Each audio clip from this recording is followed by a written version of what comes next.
The first 2 weeks after this child is born, your only job is to eat, sleep, and breastfeed this child. Anything else, any cleaning, any chores, any tending to guests or visitors, falls into someone else's domain. That's not your job. Hi, my name is Dr. Anya Cook. I'm a pediatric resident, and today we're going to talk about everything you need to know on how to breastfeed your baby.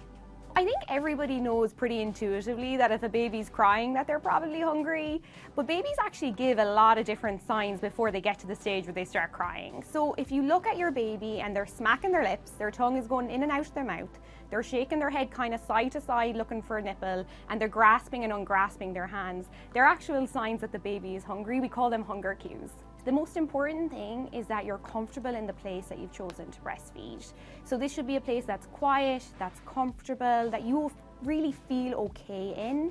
The other thing you want to have is a chair that has a nice amount of back support, and any support devices that you're going to be using, like pillows or blankets, are close to hand. So once you're sitting down with baby, you don't have to get up and get back down. The other thing you might want to do is strip baby down to diaper. This prevents the baby from getting milk drunk. So this is when they get a little bit of milk and they get tired and they fall off the breast too early. If you're a mom and you have to be out with your baby and you have to breastfeed them in public, firstly, you should feel completely empowered to do that. This is what your body is made for. Don't let anybody come into your space and tell you you can't feed your child. There's lots of different little bits of gear that you can get.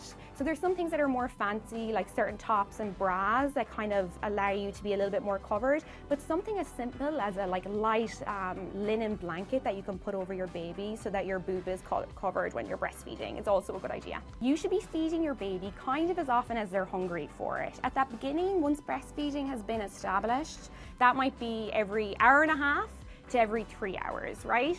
Once you get to around 2 weeks of life, if baby is able to go longer at night, you can space out your feeds a little bit at night, okay? If they're not waking up and crying. So as you're getting ready to breastfeed your baby, what you can do is strip them down to their diaper, and you can place them, if you're in a position to do it, skin to skin on your chest, and take a little bit of a cuddle break. This is just where you take a second for you and your baby to be alone with each other and have a cuddle.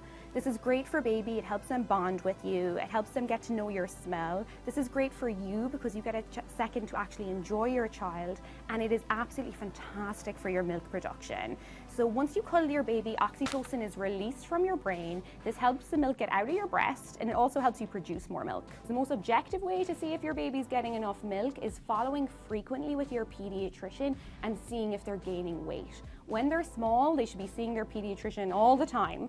So they'll be monitoring their weight gain. The other thing that you can do is look at your baby. After you fed them, do they seem satisfied? Are they falling asleep?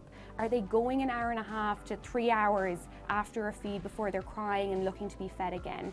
Are they making lots of wet and poopy diapers? If they are, you're probably feeding this child enough milk. When your baby is first born, their stomach is around the size of a marble. It's really, really small. There's only so much milk a stomach that small can hold. And the first breast milk that you produce is called colostrum.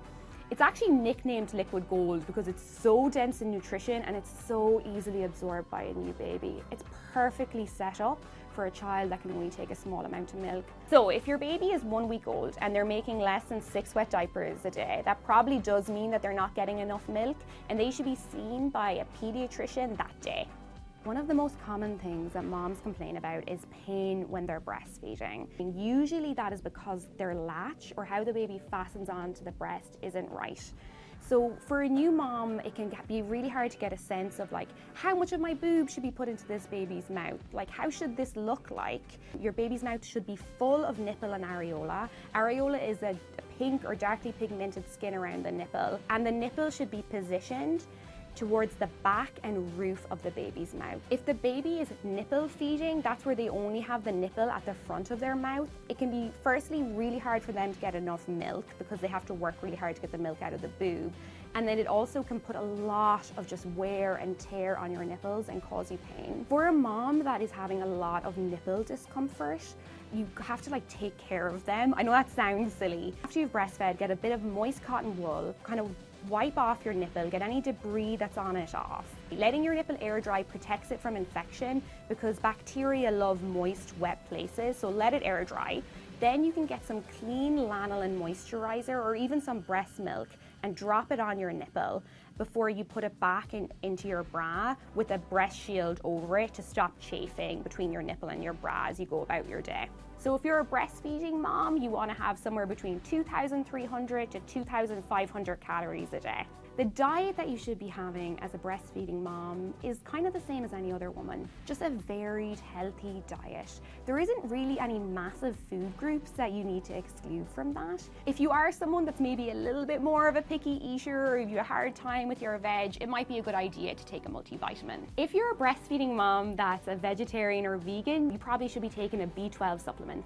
Yes, you can drink and breastfeed, but you need to be really careful when you're doing it, okay?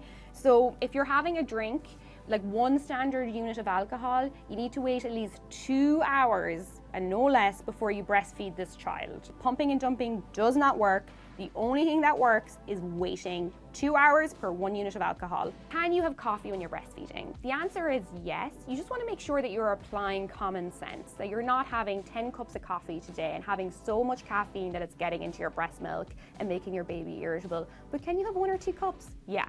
The CDC advises that a baby should be breastfed exclusively up to 6 months of age, and that's the age where you start introducing food. A lot of other agencies would further advise to partially keep on breastfeeding until the child is 2 years of age. If you are able to do that, great.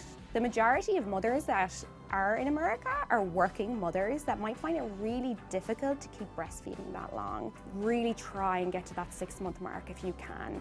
You're protecting your baby when they're not vaccinated against important infections if you keep breastfeeding them up until the 6-month mark.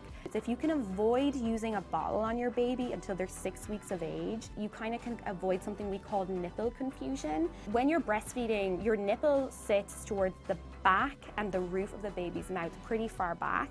And when you're feeding from a bottle, the teat of the bottle is in the front of the baby's mouth, and they have to work significantly less hard to get that milk out. So what can happen is they're used to this bottle where they don't have to work a lot, and then they go back to the breast and they're like, I don't want to have to do all this work, give me the bottle. If you're pumping your breast milk and then storing the milk for later and feeding in a bottle, you want to look out for a couple of things. One, you want to make sure that your equipment is always clean. You want to make sure that when you're putting your little baggies of breast milk in the fridge, that you're putting a date on them so that they don't end up being stored for too long. No breast milk should be fed to a baby after it's been frozen for 12 months. Not everybody can breastfeed. There are lots of different reasons why a mother will choose to not breastfeed their baby, or sometimes physically won't be able to breastfeed their child. I don't believe in mommy shaming. You are the best thing that your child has, whether you breastfeed or don't breastfeed, okay?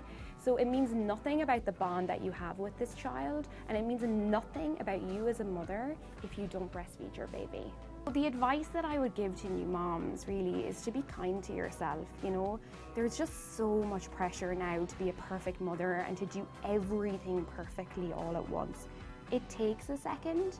Remember, you just made a person, made this baby, so take some time, rest. This really is time for your body to recoup after a pregnancy. It needs a lot of care and love and rest and food and bonding with baby to make enough milk to feed this child what they need.